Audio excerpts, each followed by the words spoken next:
Halo teman-teman, hari ini kita akan mereview satu perusahaan yang di-request oleh teman-teman kita ya. Ini merupakan perusahaan yang bergerak di bidang logistik. Ya, benar, bergerak di bidang logistik yang tentu saja pada waktu-waktu seperti sekarang itu mengalami cuan yang cukup besar ya.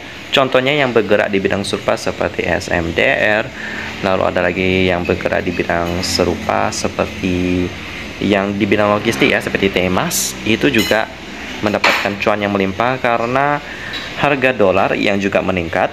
Itu berarti cuan mereka makin besar, dan juga kebutuhan logistik yang stabil meskipun di tengah krisis sekalipun.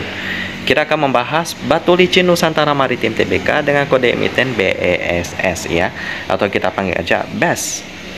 Kita kenalan dulu dengan perusahaan satu ini, meskipun ada beberapa berita yang kurang mengenakan di mana pemiliknya itu tersandung kasus korupsi. Ini tentu saja bukan kabar yang baik. Tapi kita kenalan dulu dengan BES ini dari sejarahnya terlebih dahulu.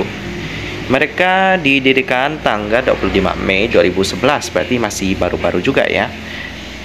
Untuk sektor yang mereka tekuni itu seperti yang tadi disebut, bergerak di bidang logistik khususnya batu bara. Nah, ini dia, menjalankan usaha dalam bidang transportasi perairan, laut, dan sungai. Kegiatan ini umumnya disebut sebagai transshipment. Kegiatan transshipment ini adalah kegiatan pengangkutan barang dari suatu tempat yang diangkut oleh kapal tunda dan tongkang perseroan ke kapal induk atau mother vessel, yang kemudian oleh kapal induk itu diangkut ke tempat lain ya.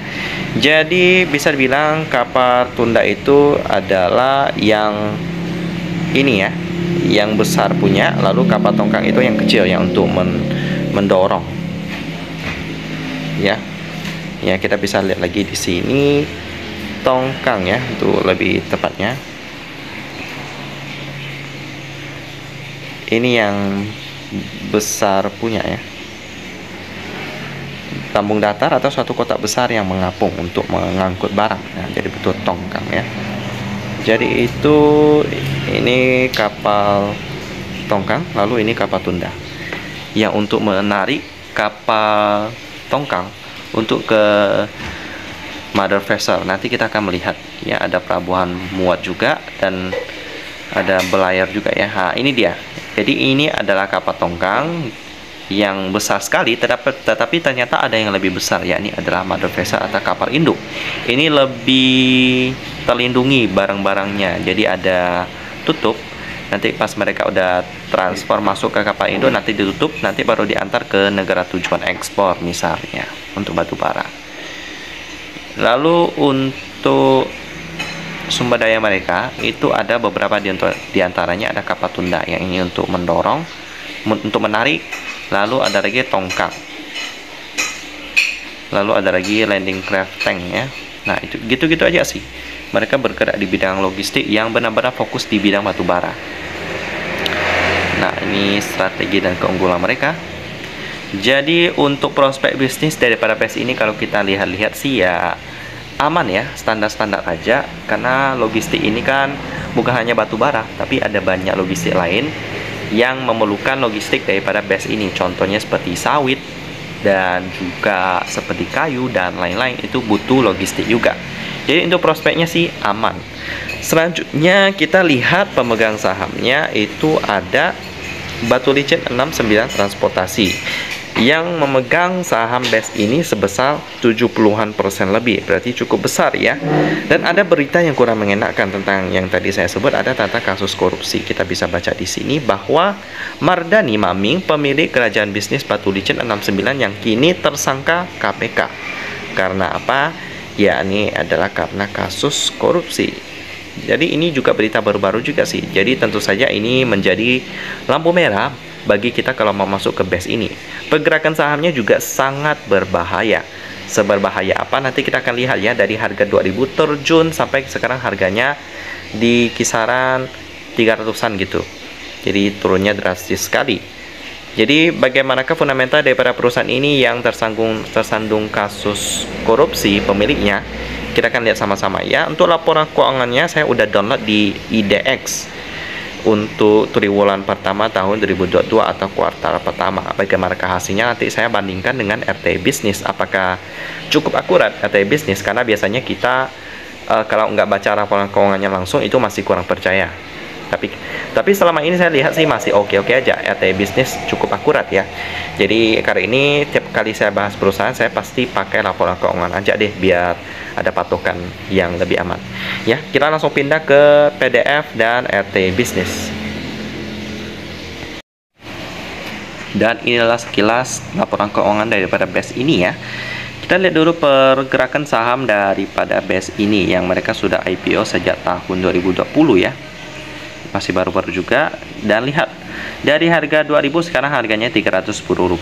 Harga IPO-nya pun 100-an ya, tapi bisa meningkat 20 kali lipat dari harga IPO-nya pada sekitar tahun 2021. Yap, ini pergerakannya luar biasa. Tapi bagaimanakah dengan fundamentalnya? Kita coba lihat dulu ya. Pertama kita lihat dulu profil pemegang saham. Yang tadi kita sudah bahas, pemegang saham non publik terbesar yaitu Batu Licin 69 Transportasi sebesar 79%. Lalu dengan porsi masyarakatnya 14,37%. Jadi aman-aman aja ya.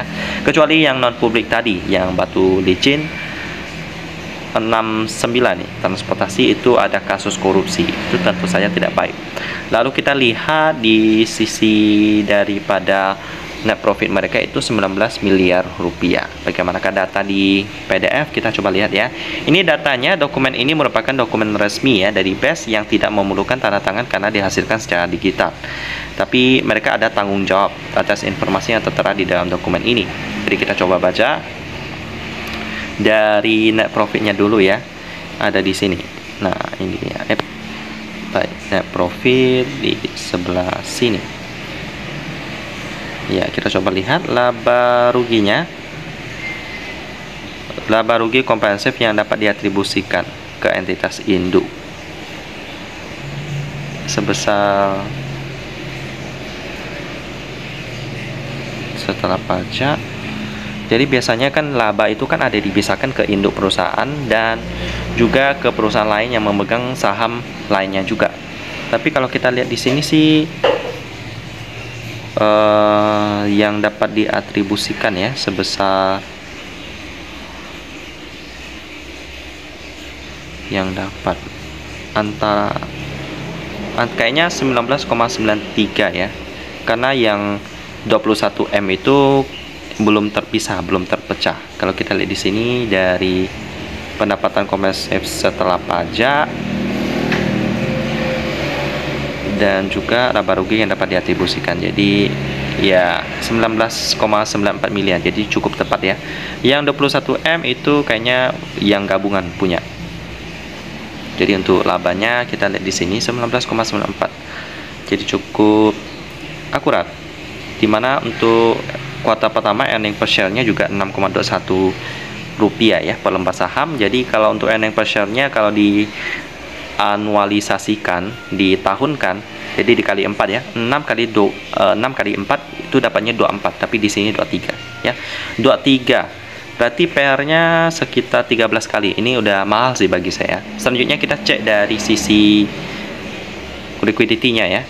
Antara liabilitas jangka pendek yang sebesar 97 miliar rupiah dengan aset lancarnya ya. Aset lancarnya 135 miliar rupiah. Itu berarti lebih besar atau sekitar 139% kurang rasionya. Jadi oke-oke aja. Selanjutnya di sisi turnover harian mereka pada sesi pertama ini sebesar 1,15 miliar. Bagus sih, cuman ada dua sektor yang nggak bagus ya. Dari pemegang sahamnya dulu deh. 69 transportasi itu tersandung kasus korupsi. Tentu saja itu nggak baik. Lalu sisi PR-nya juga masih mahal ya, 13 kali. Jadi kalau teman-teman tanya apakah worth it masuk ke BES sekarang, kalau bagi saya sih belum ya. Malahan jangan dulu karena ada kasus yang lumayan berat. Jadi itu agak berbahaya bagi perusahaan. Jadi gitu aja sih pembahasan tentang BES yang bergerak di bidang transportasi batubara yang lagi tersandung kasus korupsi. Dan kita ketemu lagi di video selanjutnya.